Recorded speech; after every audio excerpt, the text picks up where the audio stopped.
The announcement is certainly a clear sign that Vladimir Putin of Russia definitely wants to ramp up the war, the front lines of fighting, in order to gain his military goals in the region. But here in Kyiv, there is a very muted reaction. It seems we've heard from officials from the president's office say that this is a clear sign that the war, that the gains that the Ukrainians are making in the war is not actually going to Kremlin's plans. So many officials have said that this is indeed a predictable move. The plan of referendums, the mobilization of troops are all predictable moves that they did expect. Keep in mind that the president of Ukraine, Volodymyr Zelensky, did say that there are clear signs that Kremlin is in fact panicking with the rapid-fire advance that his troops, the Ukrainian troops, have made in that northeast region.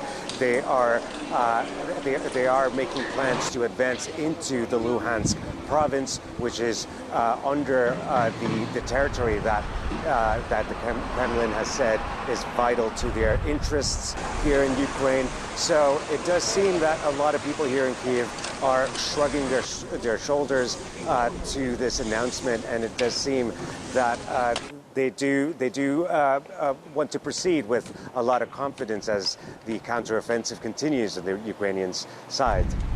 We have heard from the Ukrainian atomic power operator, which is called Energoatom, about the shutdown of that nuclear reactor.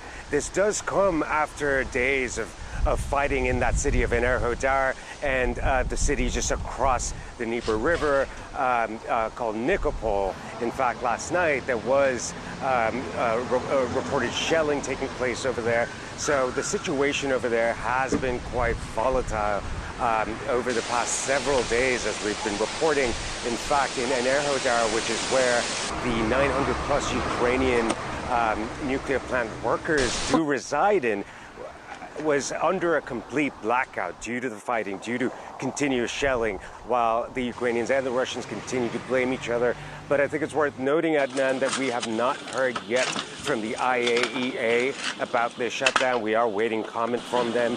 However, they are expected to continue to call for the establishment of a safety zone, as they have over the past week, in order to completely seize any kind of fighting in that region in order to avoid the nuclear catastrophe, in their words.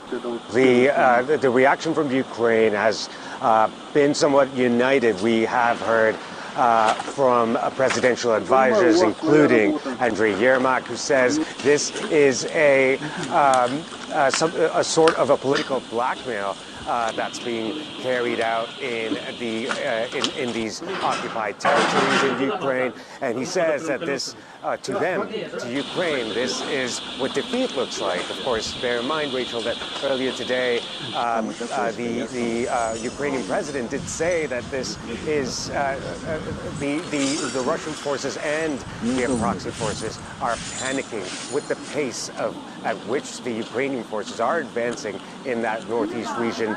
Just earlier today, we did hear some reports confirming that the Ukrainian forces had actually taken over this small town called Bilohorivka, as we heard there in Liz's report. This is a small but significant victory. If you recall, over the summer in July and June, it was the scene of heavy fighting, especially around the cities of Lysychansk and Severodonetsk. Now, Lysychansk is only about a few dozen kilometers away from this particular town, and it does show that the Ukrainians are continuing with their advance. Now, here in Kyiv, a lot of people are continuing to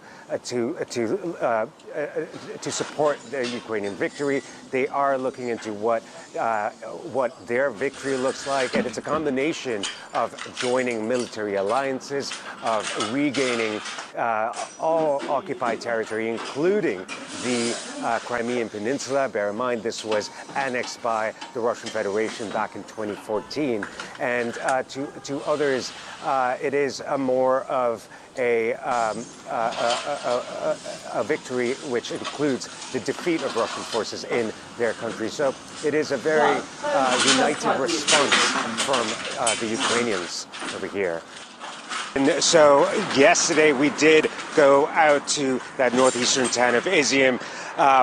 What we had seen was this mass grave, which is actually located in the heart of a pine tree forest. Поховання There were людей, які several померли або individual загинули під graves час that had російської crosses on them. окупації цього This міста. is where nearly 300 or so civilians were believed to have been buried.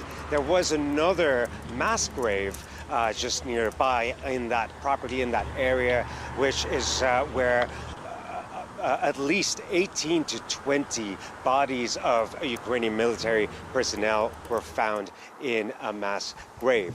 So it was certainly a very grotesque picture, but what we also heard from the prosecutors was that investigations were underway, that there were signs of strangulation, of signs of torture. We saw this for ourselves.